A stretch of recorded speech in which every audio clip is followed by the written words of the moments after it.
Hey everybody, this is Jim, the Tabletop Engineer, and welcome to a new video. I have been looking for some trees that look good, that have a sort of a cartoonish look to them. I don't know quite the way to describe that other than I want them to look like trees, but I want them to sort of, you look at them and you think, oh, it's sort of a fantasy world. They don't really, trees don't really necessarily look like that.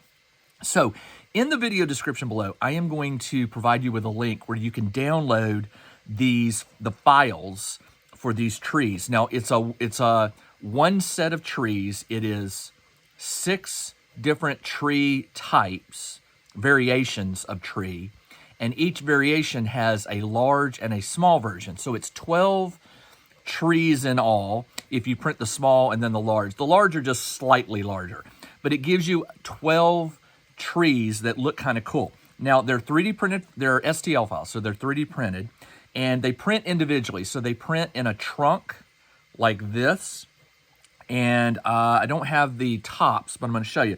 So the tops look like this, and these tops print in 2 parts. You glue them together to make the whole bundle, and then you glue these onto the spindly little arms here, and you end up with something like this. I use hot glue to, there's holes that and these only fit on one particular limb, so you have to kind of figure out which one they go to. I use hot glue just in the holes, and then I stick it on and it dries and it's solid.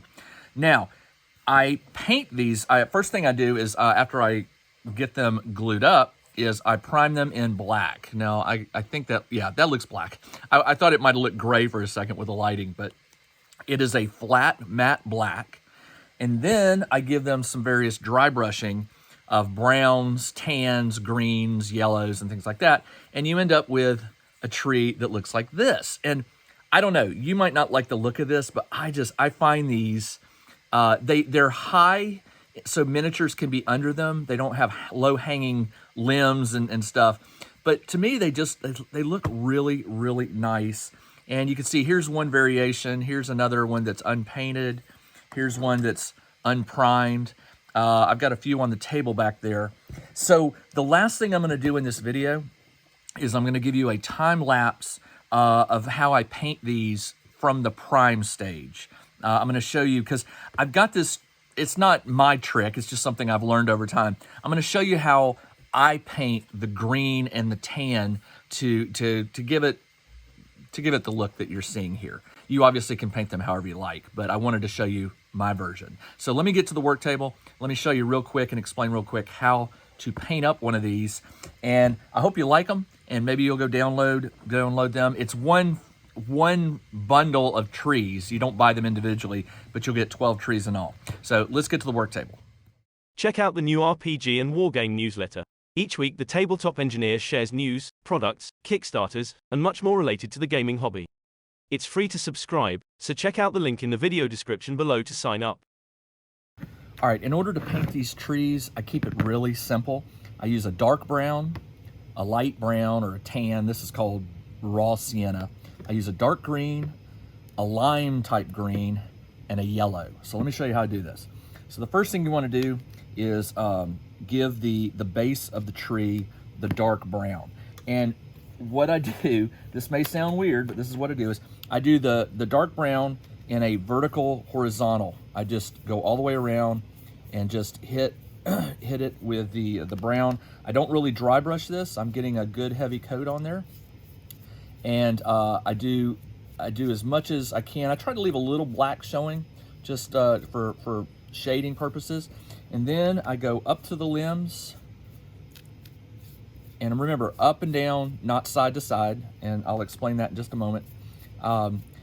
So just remember, up and down, not side to side, and try not to cover every bit of primed area. Just get it as best you can.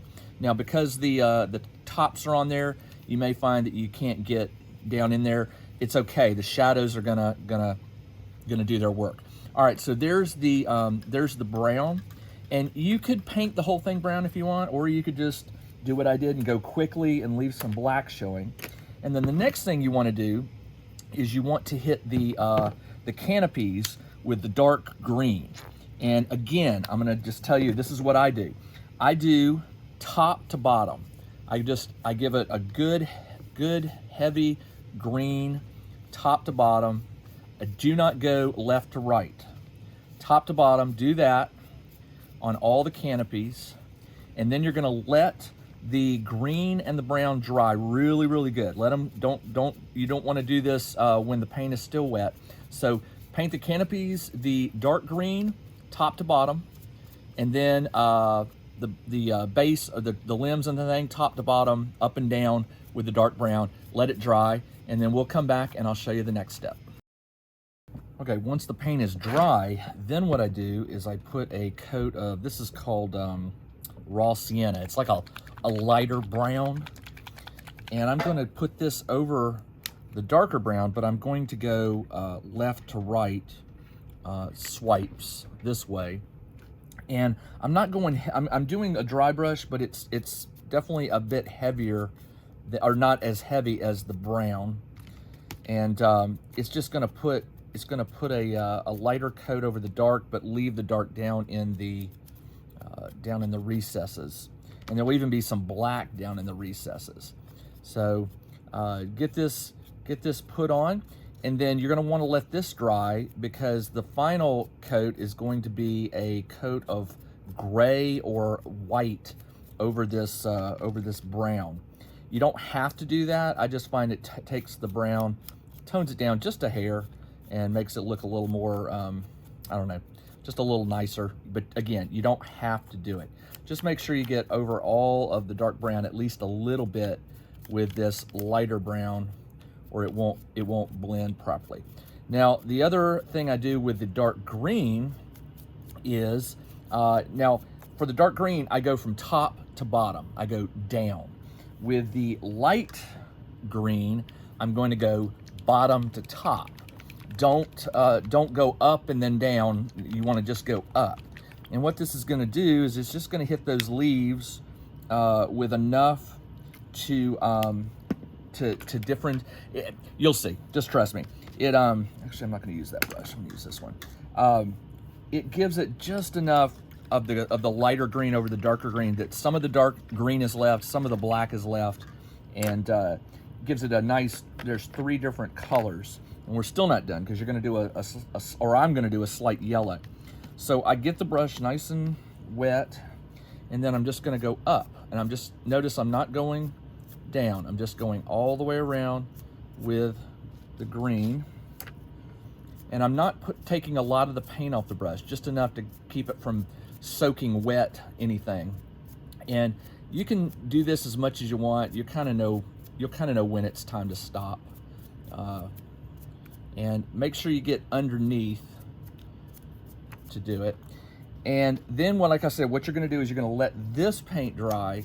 At this point, you can call it done if you like the look of it. But I found that by putting a light white or gray over the trunk, and a little bit of yellow over the green, just makes it just exactly the way I like it. So let me finish these up, and I'm gonna let this paint dry, and I'll be back to do the final yellow and light white coat. The brown is dried and the green is dried. My last step is on the trees themselves. I use this, it's folk art, it's called pale gray. It's almost white, but, and I'm gonna be doing a extremely light dry brush with this. What I would suggest is take as much off the brush as you can. You can always add more, but it's hard to take off. So what I'm going to do is I'm going to soak the brush, get it good and soaked, and then I'm going to wipe it off. And when I think it's wiped off, it's not. See? So you got to make sure you get a lot of it off. You want just, there we go, hardly a hint of it. And then you just sort of, and this one I'm going left to right, along with and I'm just rotating the tree around a little bit, not trying to hit any particular area over any of the others. But you don't want to go heavy on this. Now it will dry a little darker, so it looks very bright right now, but it will tone down just a hair. If you're worried about that, then don't use a white. Use a gray or even use a lighter brown if that makes you nervous. If I find that I've made a mistake, I'll go back and hit it with a dry brush of brown, but so far I've really liked the way these have turned out. Okay, again, it looks a little lighter, but trust me, it will darken up. And then the last step, and this one, again, you gotta go very, very light with it, is just a little bit of yellow. Don't need a whole lot. I mean, you want almost no yellow on that brush. So once again, I just get the brush nice and actually I got some green on it, that's not good. Get a little yellow on it, and then take the yellow off, test your hand, it's still too yellowy. And for this one, I go left to right. Now remember, the dark green was top to bottom, light green was from the bottom, and this one I just very lightly hit it with just some lighter yellows. You don't want to do everywhere, just randomly scatter it around, and it will dry dark, a little darker. So if you use a bright yellow, don't worry about it. But for me, it just gives the right amount of, I don't know, a little extra color to the green that the eye can pick up, and it just turns out so good. All right, there you go. Another tree done. Check the video description below, and I'll make a link to where you can get these trees. Remember, there are 6 different variations of the tree, and then each variation has 2 sizes. So if you print them all in the 2 sizes, you'll have 12 trees. And by the way, the trees are labeled A, B, C, D, E, and F.